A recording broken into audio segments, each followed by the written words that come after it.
తన చేతిలో బందీగా ఉన్న జలీల్ వైపు పరిహాసంగా చూస్తూ ఒక చిత్రమైన ఆపరేటర్ని అందుకున్నాడు చైనీస్ క్రిస్టోఫర్. ఆ ఆపరేటర్కి కొన్ని వైర్లు ఉన్నాయి.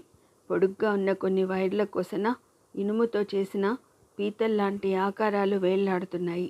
చైనీస్ క్రిస్టోఫర్ ఆ ఆపరేటర్ని అరేంజ్ చేస్తూ ఉండగానే అతని తాలూకు నలుగురు మనుషులు కలిసి జలీల్ షర్టు చించి పడేశారు. తర్వాత అతన్ని తీసుకొచ్చి ఒక కుర్చీలో కుదేశారు.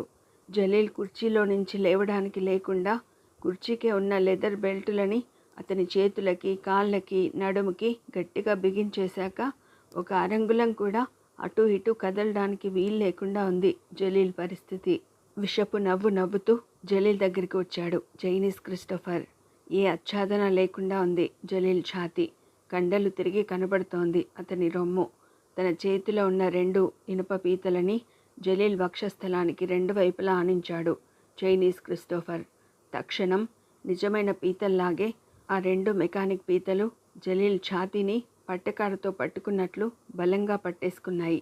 పళ్ళ బిగువన బాధని సహిస్తూ కళ్ళు మూసుకున్నాడతను. అది చూసి పెద్దగా నవ్వాడు చైనీస్ క్రిస్టోఫర్. అప్పుడే ఏమైంది జలీల్ భాయ్? ముందుంది ముసళ్ళ పండగ. ఇక ముందు కలగబోయే బాధతో పోలిస్తే ఇది ఊరికే చీమ కుట్టడం లాంటిదన్నమాట. రెడీగా ఉన్నావా? 1, 2, 3 అంటూ ఆపరేటర్కి ఉన్న ఒక మీటర్ని నొక్కాడు. తక్షణం ప్రచండమైన షాక్ తగిలింది జలీల్కి.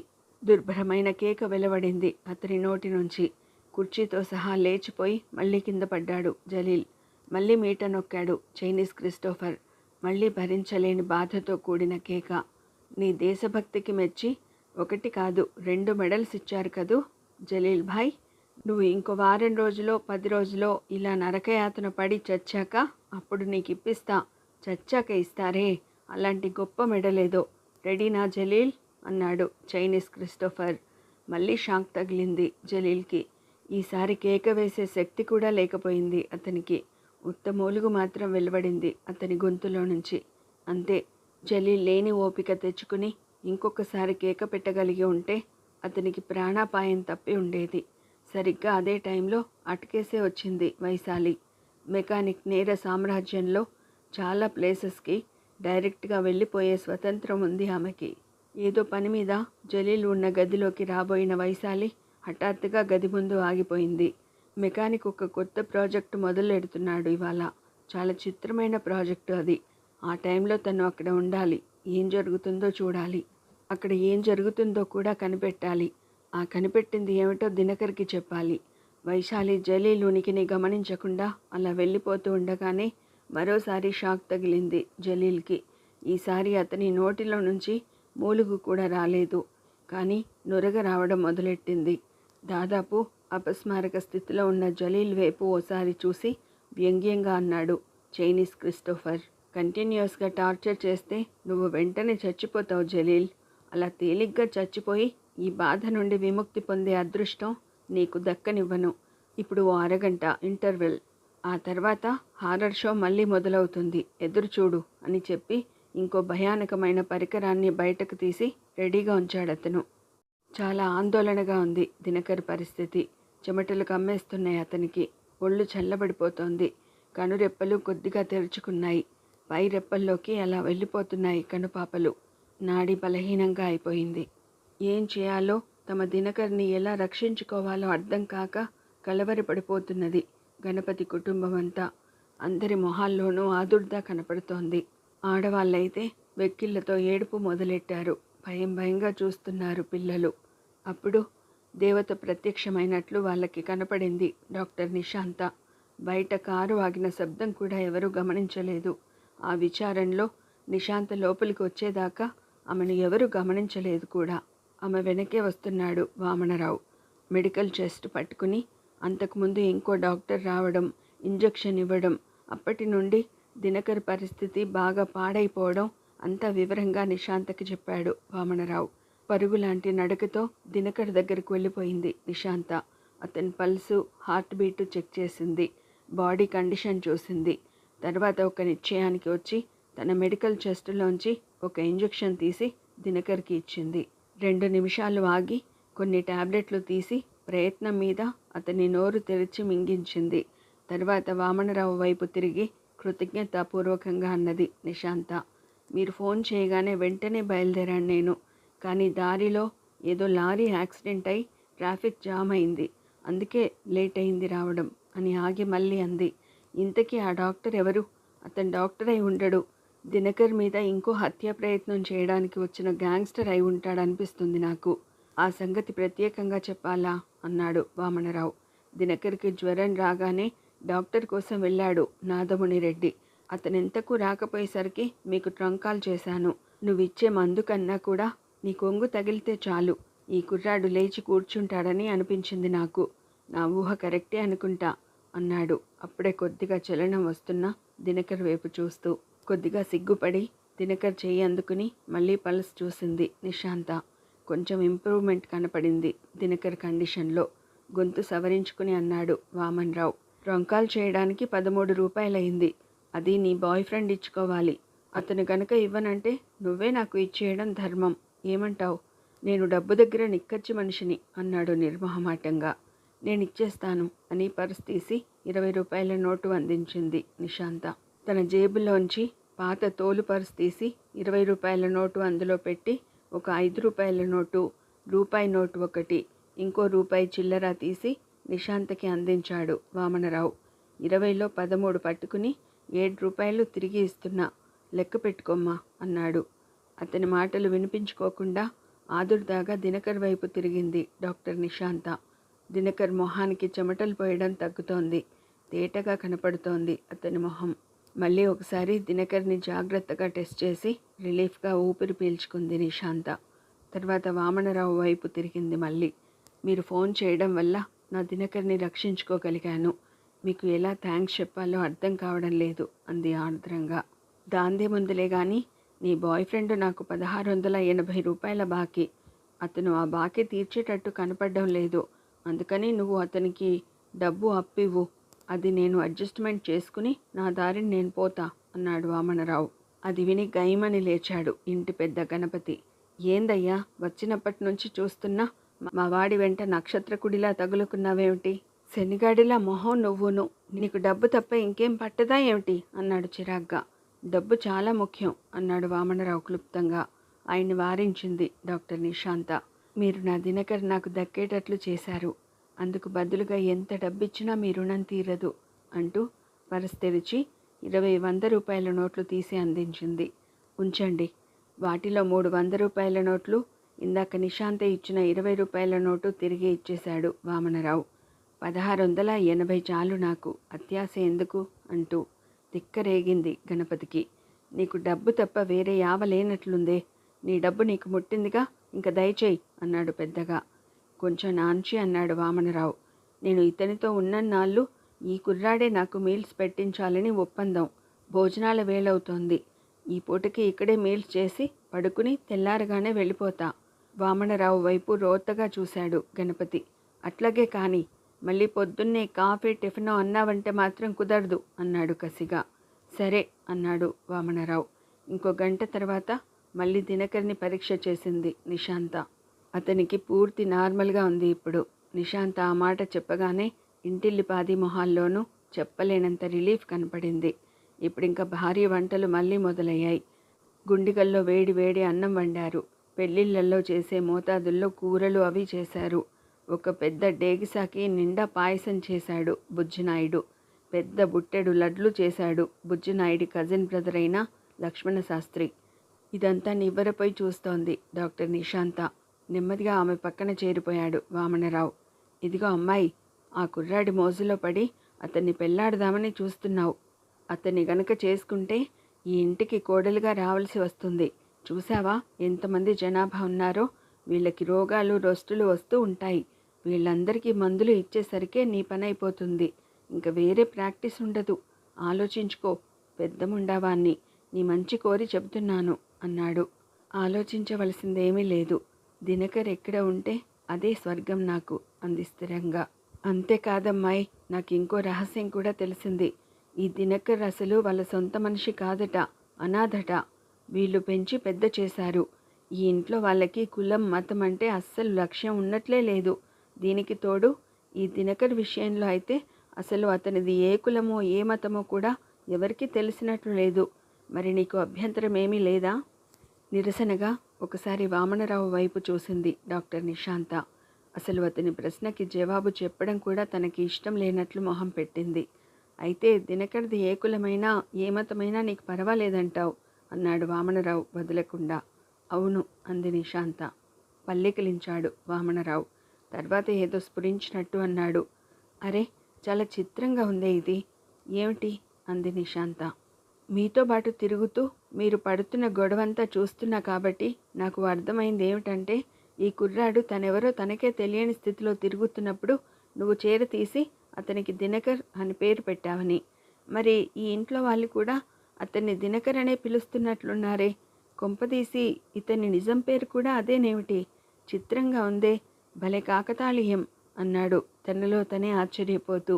తల పంకించింది నిశాంత. ఆమెకి ఆ విషయం చిత్రమే అనిపించింది. రాత్రంతా దినకర్ని కనిపెట్టుకునే కూర్చుంది నిశాంత. వచ్చి మంచినీళ్లు కూడా తాగలేదు తను. తెల్లవారుతుండగా కళ్ళు తెరిచాడు దినకర్. వెంటనే అతని కనురెప్పలని తన పెదిమలతో మృదువుగా స్పృశించింది నిశాంత. లేచావా Dinakar? My dear, my darling అంది సంతోషంతో గుసగుసగా. బలహీనంగా చిరునవ్వు నవ్వి నెమ్మదిగా తల పంకించాడు దినకర్. తర్వాత లేచి కూర్చోబోయాడు. వెంటనే ఆదుర్దాగా అంది నిశాంత. ఉండు, అప్పుడే లేవకు, ఇంకొక ఇంజెక్షన్ ఉంది, అది తీసుకున్న తర్వాత. నిశాంత తనకి ఇంజెక్షన్ ఇస్తూ ఉంటే ఆమె వైపు ఆప్యాయంగా చూశాడు దినకర్. తనంటే ఎంత ఇష్టం ఈ యంగ్ డాక్టర్కి. ఆర్ద్రంగా అయిపోయింది దినకర్ మనస్సు. అతి కష్టం మీద చెయ్యి ఎత్తి నిశాంత వీపుని ఆప్యాయంగా నిమిరాడు. తర్వాత ఆమె చెవి దగ్గర చెవి పెట్టి అన్నాడు, నీ వంటి పరిమళం సోకితే చాలు, నా ఒంట్లో ఉన్న బాధలన్నీ తగ్గిపోయినట్లు అనిపిస్తాయి. అతని మాట పూర్తి కాకముందే మళ్ళీ సన్నటి మగత కమ్మినట్టయింది అతనికి. కళ్ళు మూతలు పడిపోయాయి. అప్పటిదాకా అక్కడే బీరువా చాటున చుంచులా పొంచి ఉన్న వామనరావు చటుక్కున ముందుకు వచ్చాడు. మళ్ళీ ఏమైంది నీ బాయ్ ఫ్రెండ్కి అన్నాడు ఆరాగా. తేలిగ్గా నవ్వింది నిశాంత. ఏం కాలేదు, నేనే ఇచ్చాను మత్తు ఇంజెక్షన్ ఒకటి. లేకపోతేనా ఇప్పుడే లేచి పెత్తనానికి వెళ్ళిపోతాడు. అందుకే కాసేపు కట్టిపడేసినట్లు ఉంచడానికి అంది. ఉండదగదానివే అన్నాడు వామనరావు. దినకర్కి మత్తుమందు ఇచ్చి చాలా తెలివైన పని చేశానని అనుకుంది నిశాంత. కానీ అలా చేయడం వల్ల ముంచుకు రాబోయే ప్రమాదం ఏమిటో ఆమెకి అర్థం కాలేదు. అప్పుడు వినపడ్డాయి పెద్దగా శోకాలు. ఉలిక్కిపడి చూశారు నిశాంత, వామనరావు ఇద్దరూ కూడా. ఆ కుటుంబ సభ్యుల్లో చాలామంది మండువా లోగిట్లో కూర్చుని ఎందుకు గాని దుఃఖిస్తున్నారు. కొంతమంది పెద్దవాళ్ళు ఏడుస్తున్న వాళ్ళని ఊరడించడానికి వృధా ప్రయత్నం చేస్తున్నారు. అప్రయత్నంగానే అక్కడికి వెళ్ళింది నిశాంత. వామనరావు చుంచు ఎలకలా ఆమె వెనకే వచ్చాడు. ఏమిటి, ఏమైంది అంది నిశాంత ఆ కుటుంబానికి పెద్ద దిక్కువైన గణపతితో. అదంతా చెప్పి నీ మనసు కూడా పాడు చేయడం ఎందుకమ్మా? మా కష్టాన్ని ఆర్చేవాళ్ళు తీర్చేవాళ్ళు ఎవరూ లేరు ఈ లోకంలో అన్నాడు గణపతి. చెప్పండి, నాకు తోచిన సలహా నేను ఇవ్వొచ్చుగా అంది నిశాంత. కొంచెం సంకోచించి చెప్పడం మొదలెట్టాడు గణపతి. వామనరావు అలర్ట్గా వింటున్నాడు. తరతరాలుగా ఈ పల్లెను నమ్ముకుని బతుకుతున్నది మా కుటుంబం. 4 తరాల క్రితం మా పెద్దలు సంపాదించి ఇచ్చిన భూములున్నాయి మాకు. తరతరాల నుంచి అవిభక్త కుటుంబంగానే ఉంటున్నాం మేం. కుల మత ద్వేషాలని దుడ్డు కర్రతో నడుం విరక్కొట్టేసింది మా కుటుంబం. అందరికీ ఆదర్శంగా ఉంటోంది అని ఆగి వణుకుతున్న గొంతుని అదుపులోకి తెచ్చుకున్నాడు గణపతి. కళ్ళార్పకుండా అతన్నే చూస్తోంది నిశాంత. మళ్ళీ చెప్పడం మొదలెట్టాడు గణపతి. ఇలా మేం హాయిగా బతికేస్తూ ఉండడం చూసి విధికి కన్ను కుట్టినట్టయింది. అందుకే మా మీద విరుచుకుపడింది ఈ ఉపద్రవం. ఏమిటా ఉపద్రవం అన్నాడు వామనరావు ఆసక్తిగా. అతని వైపు చూడకుండా నిశాంత వైపే చూస్తూ చెప్పాడు గణపతి. అబట్టోయిర్. అబట్టోయిర్ అంటే తెలిసే ఉంటుంది మీకు. నేను ఆ పేరు మొదటిసారిగా 4 రోజుల క్రితమే విన్నాను. అంటే వధశాల కదూ, కబేళా అంటారు. అదే జంతువులను చంపే కబేళా. అందులోనూ ఇట్లాంటి కబేళా కాదు, పెద్ద ఫ్యాక్టరీ. అల్ట్రా మోడ్రన్ ఫ్యాక్టరీ లాంటిదన్నమాట. ఈ ఊళ్ళో పెడుతున్నారు. మా పొలాల చుట్టూ ఉన్న స్థలాలన్నీ కొనేశారు ఆ ఫ్యాక్టరీ పెట్టడానికి. అంటే ఏమిటి, మా భూములకి అన్ని వైపులా ఈ ఫ్యాక్టరీ తాలూకు బిల్డింగ్లు అవి ఉంటాయన్నమాట. అయితే ఏమిటి నష్టం అన్నాడు వామనరావు. అతనికి జవాబు చెప్పకుండా నిశాంతతోనే చెప్పాడు గణపతి. ఆ ఫ్యాక్టరీ కనుక పెట్టారంటే ఊరంతా రక్తపు మడుగు అయిపోతుందన్నమాట. మా ఊరి వాగులో నీళ్లకు బదులు రక్తం ప్రవహిస్తుందన్నమాట. ఊళ్ళో అడుగు పెట్టడానికి వీలు లేకుండా ఎక్కడ చూసినా ఎముకల గుట్టలు పేరుకుంటాయన్నమాట. ఆ దుర్వాసనకి ముక్కులు పగిలిపోతాయి. అన్ని రకాల అనారోగ్యాలు పీల్చి పిప్పి చేసేస్తాయి మనుషుల్ని. ఇంతకుముందు ఈ ఫ్యాక్టరీని పంజాబ్లో పెడతామని ప్రయత్నించారు వాళ్ళు. ఆ ప్రభుత్వం ఒప్పుకోలేదు. ఆ తర్వాత మహారాష్ట్రలో ప్రయత్నించారు. ఆ ప్రభుత్వం కూడా ఆ ప్రయత్నాలు పడనీయలేదు. ఆ తర్వాత వాళ్ళు తమిళనాడుకు వెళ్ళారు, కర్ణాటకకు వెళ్ళారు, కేరళ వెళ్ళారు. ఏ రాష్ట్రమూ ఒప్పుకోలేదు వాళ్ళ ప్లాను. చిట్ట చివరి ప్రయత్నంగా ఆంధ్రప్రదేశ్కి వచ్చారు వాళ్ళు. ఈసారి వాళ్ళు గవర్నమెంట్తో వ్యవహారం పెట్టుకోలేదు. నేరుగా ఇక్కడికి వచ్చేసి ఇక్కడే లోపాయకారిగా ఎవరితోనో లాలూచీ పడి రూల్స్ పాడు అవి ఏమీ లేకుండా ఫ్యాక్టరీ స్థలాలు కొనడానికి బేరసారాలన్నీ మొదలు పెట్టేస్తున్నారని చెవులు కొరుక్కుంటున్నారు జనం. ఇప్పటికే ఫైనల్ అయిపోయింది. ఈ ప్రాజెక్టు వెనుక ఉన్నది చాలా పెద్ద మనుషులని వింటున్నాం. ఇవాళ వస్తారు వాళ్ళు, స్థలాలకి అడ్వాన్సులు ఇచ్చేస్తారు. అంటే ఇవాళ నుంచి మాకు దౌర్భాగ్యపు దినాలు మొదలవుతాయన్నమాట. మా ఊళ్ళో ఇంక మనుషుల కంటే గద్దలు రాబందులు ఎక్కువైపోతాయి. పరిస్థితులు గనక ఇలాగే ఉంటే ఇవాళ కాకపోతే రేపు మేం కూడా మా భూములు స్థలాలు ఆ తర్వాత మా కొంప గోడు అమ్ముకుని ఇక్కడి నుంచి మకాం ఎత్తేయక తప్పదు. ఆ తర్వాత ఇంకెక్కడికి వెళతామో, ఎక్కడ ఉంటామో, ఎట్లా బతుకుతామో ఆ పెరుమాళ్ళకే ఎరుక అన్నాడు గణపతి ఆర్తిగా.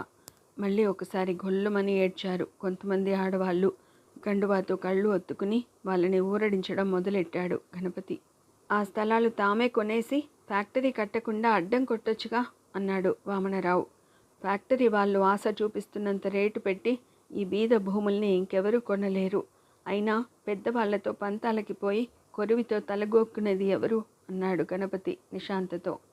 చటుక్కున అన్నాడు వామనరావు, నేను కొనేస్తాను ఆ స్థలాలన్నీ. ఆ మాటలు వినగానే ముందుగా కాసేపు కొయ్యబారిపోయాడు గణపతి. తర్వాత క్రమంగా అతని మొహంలోకి నవ్వు వచ్చింది. నువ్వు కొంటావా ఆ స్థలాన్ని? ఏం ఎకసెక్కంగా ఉందేమిటి? కాదు, సీరియస్గానే చెబుతున్నాను. అవతల వాళ్ళు ఎంత రేటు చెప్పినా సరే, అంతకంటే ఓ 10 రూపాయలు ఎక్కువే ఇచ్చి కొనగలను నేను. చెప్పండి, రేటు ఎంత పలుకుతుంది? అప్పడమ్మకంగా వామనరావు వైపు చూస్తూ అస్పష్టంగా గొనిగాడు గణపతి. మొత్తం స్థలం ఎంత ఉంది? గణపతి చెప్పాడు. గుణించాడు వామనరావు. ఓకే అని తన నడుముకి ఉన్న పటకా లాంటి తోలు బెల్ట్ తీశాడు. నడుముకి పెట్టుకున్నప్పుడు తెలియడం లేదు కానీ తీసి చూశాక ఆ బెల్టు ఒక పొడుగాటి పరసులాగా కనపడుతోంది. దానిలో నుంచి తీశాడు వామనరావు ఒకదాని తర్వాత ఒకటిగా బొత్తులుగా ఉన్న 100 రూపాయల నోట్లు. విస్మయంగా చూసింది నిశాంత. ఏదో అనడానికి తెరిచిన నోరు తెరిచినట్లే ఉండిపోయాడు గణపతి. వంగి తన బూట్లు విప్పాడు వామనరావు. ఆ బూట్లకి హై హీల్స్లా ఎత్తుగా ఉన్నాయి మడమలు. ఒకదాని హీల్ని పట్టుకుని బలంగా లాగాడు వామనరావు. వెంటనే జలజల రాలిపడ్డాయి. ఒక్కొక్కటి గోలికాయంతో ఉన్న పెద్ద పెద్ద వజ్రాలు. అడ్వాన్స్ ఇవ్వడానికి ఈ మాత్రం సొమ్ము చాలనుకుంటాను. పదండి వెళ్దాం. ఇంకా ఆ స్థలాలు మనకే. ఇక్కడ ఎవరో వచ్చి కబైలా పెట్టే ప్రసక్తే లేదు అన్నాడు వామనరావు. కొద్ది క్షణాల పాటు అక్కడున్న వాళ్ళెవరికీ కూడా అతను చెబుతున్న మాటల తాలూకు అర్థం పూర్తిగా మనసుకెక్కలేదు. ఒక్కసారి అర్థమయ్యాక అందరూ హర్షధ్వానాలు చేశారు. బుజ్జినాయుడైతే ఏకంగా వామనరావుని గాల్లోకి ఎత్తేసి డాన్స్ చేయడం మొదలెట్టాడు. కన్నీళ్లు ఆనంద భాష్పాలుగా మారాయి ఆడవాళ్ళకి. ఇదంతా సంభ్రమంగా చూస్తోంది నిశాంత. దారుణమైన పిసినిగుట్టు మనిషి అనుకుంది తను ఈ వామనరావుని చూసి. డబ్బు కోసం ఎలాంటి గడ్డి అయినా సరే సందేహించకుండా తినేసే రకం ఇతను అని అనుకుంది. పేదరికం అతనికి అలాంటి అవలక్షణాలను తెచ్చిపెట్టి ఉంటుందని తన మనసుకు తనే సర్ది చెప్పుకోవాలని చూసింది కూడా. అలాంటి వామనరావు అసలు బీదవాడే కాడా? అవసరమైతే సాటి మనుషుల కోసం లక్షలు కోట్లు కూడా ఖర్చు పెట్టడానికి వెనుదీయని మహాధనికుడా? Fantastic, really. వామనరావు వైపు అడ్మిరేషన్తో చూసింది నిశాంత. పదండి వెళ్దాం అన్నాడు వామనరావు. ఉండండి, టిఫిను కాఫీ తీసుకుని స్థిమితంగా వెళ్ళొచ్చు అన్నాడు గణపతి ఆప్యాయంగా వామనరావు వైపు చూస్తూ. టిఫిను కాఫీనా అని నవ్వాడు వామనరావు. ఫ్రీగా టిఫిన్ పెట్టిస్తానంటే వద్దనను. త్వరగా తెమల్చండి, వెళదాం. అరగంట తర్వాత వేడివేడి ఉప్మా కాఫీలతో టిఫిన్ ముగించాక పొలాల దగ్గరికి వెళ్ళారు అందరూ కలిసి. దినకర్ మాత్రం ఇంటి దగ్గరే పడుకుని ఉన్నాడు మగతగా. అతనికి తోడుగా కొంతమంది మగాళ్ళు ఉండిపోయారు. ఆ స్థలానికి అప్పుడే కొన్ని కార్లు వచ్చి నిలబడి ఉన్నాయి. అందులో ఒక కారు గవర్నమెంట్ వెహికల్ అని దాని బానెట్కి కట్టి ఉన్న జెండాని చూడగానే తెలిసిపోతోంది. ఆ కారు దగ్గరే ఒక గన్మెన్ నిల్చుని ఉన్నాడు. కారు లోపల కూలింగ్ గ్లాసెస్ పెట్టుకుని కూర్చుని ఉంది ఒక స్త్రీ. పట్టుచీర కట్టుకుని బంగారు ఆభరణాలు చాలా పెట్టుకుని దర్పంగా కనపడుతోంది ఆమె. మంత్రిని గారు అన్నాడు గణపతి జనాంతికంగా. వస్తున్న వామనరావుని చూడగానే ఉలిక్కిపడి కూలింగ్ గ్లాసెస్ తీసి అతని వైపు పరీక్షగా చూసింది ఆ స్త్రీ. నువ్వా? ఇంకా బతికే ఉన్నావా నువ్వు? అవును, నేనే బతికే ఉన్నాను. నీ దయ వల్లే ఇంకా చావలేదు అన్నాడు వామనరావు తాపీగా.